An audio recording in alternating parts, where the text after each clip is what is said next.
슈퍼마미오 슈퍼마미오 슈퍼마미오 슈퍼마미오. 저의 슈퍼마켓 장소를 참 멀었어. 안녕. 슈퍼마미와 사랑해요. 사랑해요. 안녕하세요, 슈퍼마미오입니다. 오늘은 여러분과 단위에 대해서 이야기 나눠보도록 할게요. 전문가들의 견해에 따르면 두 돌까지는 모유 수유를 해야 하고 최소한 돌까지는 수유를 하세요 라는 의견을 우리가 볼 수 있습니다. 하지만 엄마의 상황, 아이의 상황, 여러 가지의 상황에 따라서 우리들은 단유를 해야 될 때가 오죠. 저 같은 경우에는 두 아이당 돌 이전에 단유를 했었어요.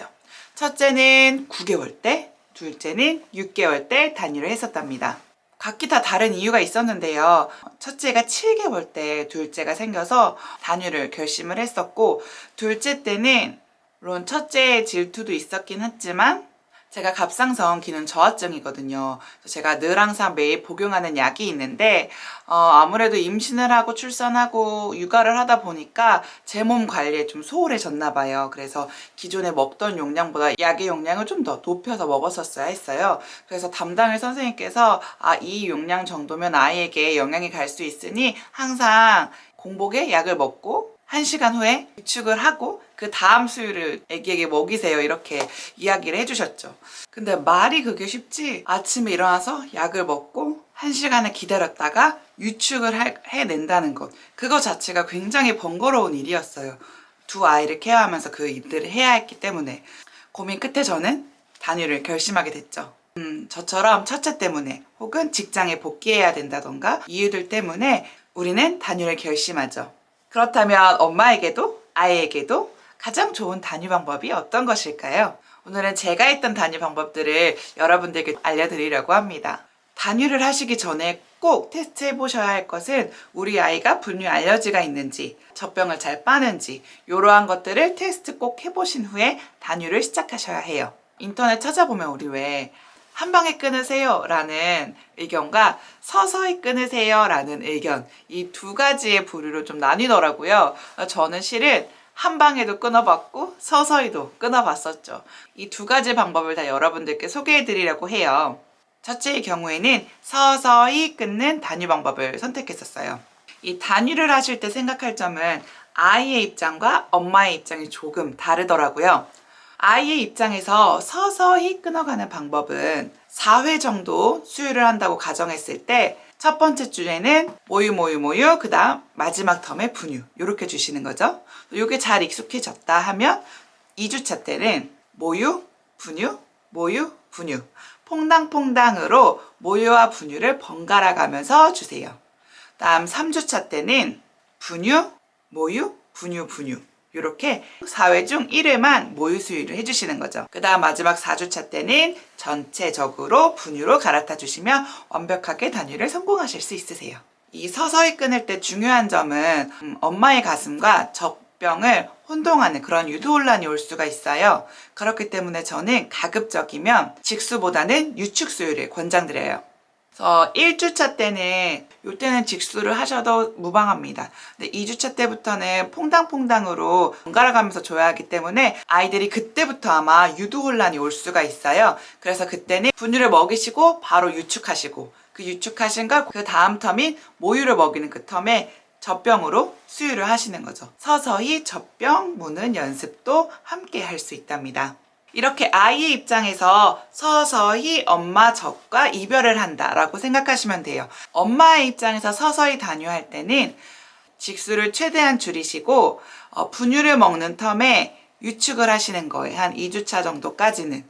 3주차 정도 때까지는 분유를 먹이는 횟수가 더 많아지잖아요. 그럴 때는 안에 있는 모유를 완벽하게 다 유축한다, 이런 개념보다는 살짝만 가슴을 비워준다라고 생각하시고 유축을 하시면 됩니다. 그렇게 엄마의 가슴도 서서히 젖이 생성되는 것을 줄이다 보면 가슴도 내가 이제 더 이상 젖을 만들어내지 않아도 되는구나 라고 인지한다고 해요. 그래서 엄마의 젖도 서서히 함께 말릴 수 있습니다.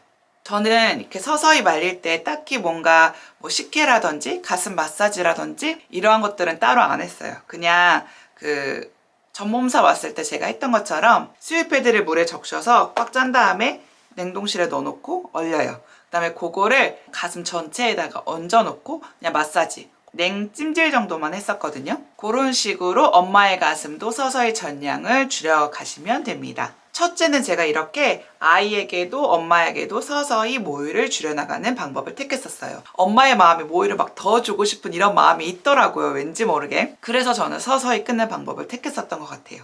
하지만 둘째는 첫 번째 주, 두 번째 주 이렇게 나눠서 할 만큼 그러한 여유가 실은 없었고 약을 복용하고 있었기 때문에 이 약이 아이에게 좋지 않은 영향을 끼칠 수도 있다는 그 말에 이건 한 방에 그냥 끊어줘야겠다라는 생각이 들더라고요. 그러니까 더 이상 유축을 해서 아이에게 먹이는 것까지가 의미가 없는 거죠. 그래서 저는 한 방에 끊기로 결심을 했고 둘째 아이에게도 역시나 분유를 좀 테스트했죠. 그래서 역시나 알러지가 없었고 다행히도 젖병도 수월하게 잘 물었어요.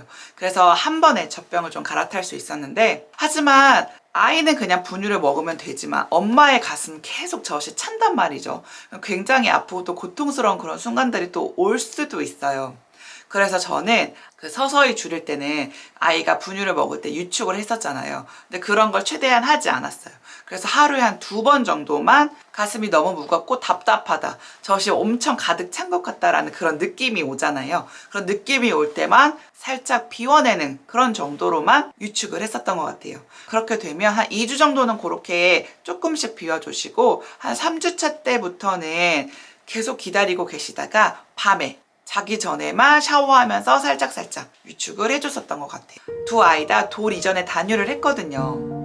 그러면 단유를 하면서 참 이상한 기분이 들더라고요. 제가 완전 모유 수유를 했었는데도 완모를 했다가 갑자기 뭔가 젖병에다가 분유를 주려고 하니까 괜히 미안하다 이런 감정도 들기도 하고 내가 좀만 더 노력하면 내 아이에게 좋다는 모유를 줄 수 있는데 이게 너무 내가 나 편하자고 분유를 주는 건 아닌가 이런 괜한 죄책감도 들고 이상하게 기분이 되게 멜랑콜리 하더라고요. 단유를 결심하신 분들도 아마 저와 같은 그런 기분이 들지 않을까 싶어요. 근데 제가 단유를 해보고 지금까지 아이들을 키우면서 느낀 건 절대 그러한 생각을 가지지 않아도 된다는 것. 아이는 모유든 분유든 어쨌든 건강하게 잘 자라요. 우리 아이들은 엄마 아빠의 사랑을 먹고 자라잖아요. 그래서 단유를 결심하신 그 순간부터 우리 아이들에게 더 많은 사랑, 더 많은 스킨십을 주신다면 우리 아이들은 모유든 분유든 정말 상관없이 더 건강하고 씩씩하고 사랑스럽게 자랄 수 있을 거라고 생각이 듭니다. 그러니 절대 미안하거나 죄책감을 갖거나 그러실 필요가 없을 것 같네요. 오늘 제가 알려드린 단유 방법이 여러분들께도 많은 도움이 되시길 바라며 궁금한 사항들이 있으시다면 댓글로 언제든지 남겨주세요. 이 세상의 모든 엄마는 강하다. 지금까지 슈퍼맘이요.